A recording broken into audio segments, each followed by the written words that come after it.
আমিও তো রাত বিরোধ ঘুরে বেড়াই।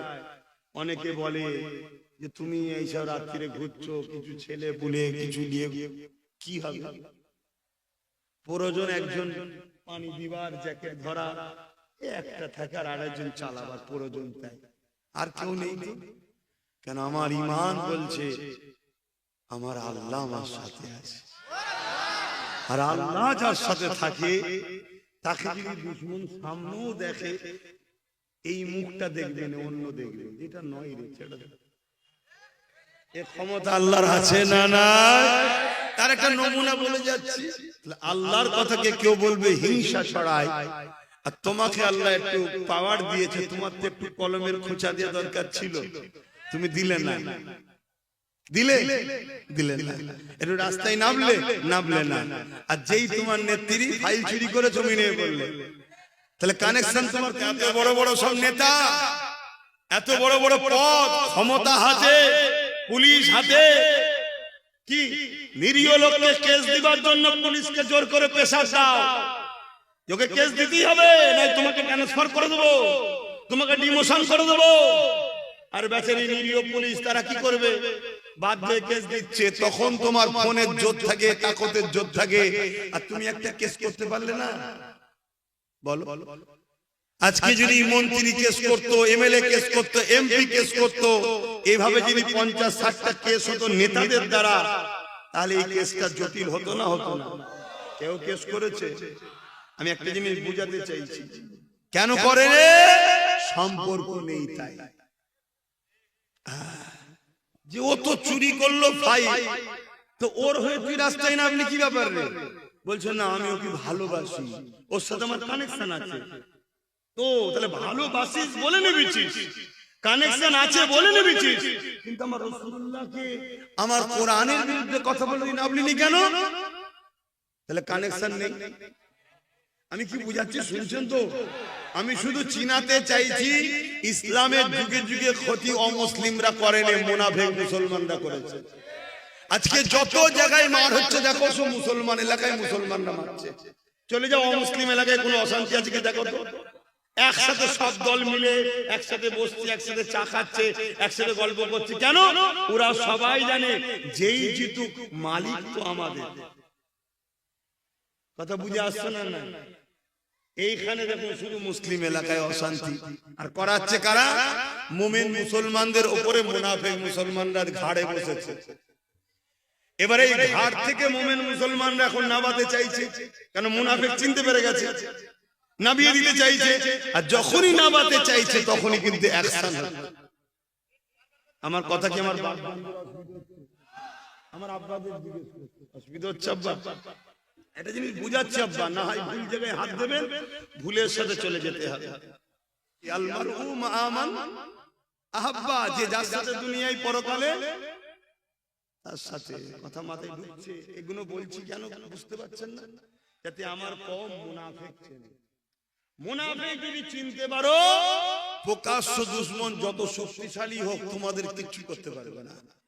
তোমাদের ক্ষতি ঘরের মধ্যে ঢুকে যে যারা যাতায়াত করে তারাই ক্ষতি করবে। কথা মাথায় ঢুকছে? এই জন্য মুনাফিক চিনাচ্ছি। আর এটাও শুনে যাচ্ছি, আল্লাহর পক্ষে নবীর পক্ষে দাঁড়িয়ে মুনাফিকের বিরুদ্ধে লড়াই করা ফরজ, চলবে, কোনো অসুবিধা নেই। ওরা বুঝে আসছে না? একদম খুলে বলে যাচ্ছি, আল্লাহ রাসূলের পক্ষে দাঁড়িয়ে মুনাফিকদের বিরুদ্ধে লড়াই করা ফরজ, চলবে, একদম শরীয়তের হুকুম। এতগুলো রেকর্ড হচ্ছে, পুরো পৃথিবীর মুফতি মাওলানাকে চ্যালেঞ্জ দিলাম। কেন? কথা তো আমার নয়, যেখান থেকে এসুক রাসূলুল্লাহর হাদিস কোরআন বলতে তো হবে। তাহলে মুনাফিকদের বিরুদ্ধে তোমাদেরকে সোচ্চার হওয়া, ঐক্য হওয়া, দ্বীনের দুশমনদের বিরুদ্ধে সোচ্চার হওয়া, ঐক্য হওয়া, এটা তোমাদের ঈমানি দায়িত্ব আছে না? না, সংগঠিত হও, ঐক্যবদ্ধ হও। যদি ঐক্যবদ্ধ না হও, কাল তোমাদের হারুয়ার পীর আব্বাস আলী গোরাচাঁদ হুজুরের মাজার থাকবে না। কথা মাথায় ঢুকছে? তারপরে কালকে তোমাদের কি বলে আব্বাস আলী, কি বলে হযরত সুলতান আসগর আলী হুজুরের মাজার থাকবে না। কেন? কি ওটা? কারা ভাঙবে? এই মুনাফিকগুলো। এরা এসে ভাঙবে, এরা এসে নেতৃত্ব দিয়ে ভাঙাবে। কেন? এদের দুনিয়ার প্রভুরা হুকুম করবে যাও, যে প্রভুদের জন্য আজকেরা রাস্তায় নাবে কোরআনের জন্য নাবে না। কথা কিছু বুঝছেন? অসুবিধা হচ্ছে? দোয়া করে দেবো। ওদের দিকে এই আছে, ওদের দিকে এই আছে, ওদের দিকে এই আছে।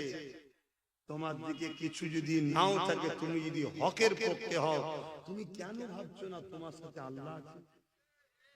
আর আল্লাহ যার সাথে থাকে তার কোনো সমস্যা হয়? ঈসা আলাইহিস সালামকে মারার জন্য ঢুকেছিল না, ক্রুশবিদ্ধ হয়েছিল, জানেন তো? ঈসা নবীকে মারার জন্য ঢুকেছিল। তো ঘরের মধ্যে ঈসা নবী আছে, আর যারা মারতে এসেছে সেই সর্দারদের নেতা ঢুকেছে। যেই প্রথম ঢুকেছে, আল্লাহ সঙ্গে সঙ্গে ঈসা নবীকে চতুর্থ আসমানে তুলে নিয়েছে, আর সর্দারের চেহারাটা ঈসা নবীর মতো করে দিয়েছে। এইবারে বাকি পাবলিক যেই ধরেছে একে ধরে ফেলেছে, বলছে না রে আমি তোদের সর্দার, তো রে বলছে সর্দার তুই তো সেই ঈসা। তাকে ধরে নিয়ে ক্রুশবিদ্ধ হয়েছে। ঈসা নবী ক্রুশবিদ্ধ হয়নি, ঈসা নবী চতুর্থ আসমানে আছে, উনি আমার নবীর উম্মত হয়ে আসবে। জোরে বলুন সুবহানাল্লাহ। কে এটা করলো? সেই আল্লাহ জানা নাই? আল্লাহ চেহারাকেও চেঞ্জ করার ক্ষমতা রাখে। তার তো শুধু বলতে লাগে কাফ আর নুন, কোন ইরাদা শুধু কোন, তার মানে হচ্ছে হো যা, ফায়াকুন, সঙ্গে সঙ্গে হয়ে যায়। জোরে বলুন সুবহানাল্লাহ। হায়রে মুসা আলাইহিস সালাম লাঠি ছাড়লো, সঙ্গে সঙ্গে বিশাল সাপ হয়ে গেল। জোরে বলুন সুবহানাল্লাহ। সেই আল্লাহ আছে না? ক্ষমতা কি কমে গেছে? নাউযুবিল্লাহ, লা হাওলা ওয়ালা কুওয়াতা ইল্লা বিল্লাহ। ভরসা রাখ আল্লাহর উপরে, ভরসা রাখ আল্লাহর উপরে। মাদার টেরেসা দেশের সেবা করেছে, সমাজের সেবা করেছে, ওটা একটা ভালো কাজ না খারাপ কাজ? ভালো কাজ, অবশ্যই ভালো কাজ। কিন্তু এর যা কি আখিরাতে পাবে? কেন পাবে না? কেন পাবে না বলবেন? ঈমান, কিন্তু ভালো কাজ। ওই কাজ মনে হয় মুসলমান ঘরের কেউ করতে পারে না, এত ভালো কাজ করেছে। ঠিক না বেঠিক? হ্যাঁ, স্বীকার করতে হবে। কিন্তু তার যা আখিরাতে পাবে না। কিন্তু ওই কাজ যদি কোনো মুসলমান করে, দুনিয়াতেও ভালো কাজ, আখিরাতে জান্নাত পাবে। জোরে বলুন সুবহানাল্লাহ। তাই ওপেন বলে যাচ্ছি, গরিব দুঃখী অসহায় দেশকে সেবার জন্য কোন মুসলমান যদি রাজনীতি করে, ও দুনিয়াতেও সম্মান পাবে। আমার আগে বলছিলেন না, ন্যায় বিচারকারী আল্লাহ সম্মান দেবে, আখিরাতে আরশের ছায়া পাবে, জান্নাতও পাবে। জোরে বলুন সুবহানাল্লাহ। একই জিনিস, একই জিনিস। ইমানদার করলে ফায়দা দু জায়গায়, আর ঈমান ছাড়া করলে ভালো কাজ যদি হয় শুধু দুনিয়াতে ফায়দা, ভালোকে ভালো সবাই বলবে। ঠিক না বেঠিক? মাথায় রেখে দেবে। তো যা হযরত আবু বকর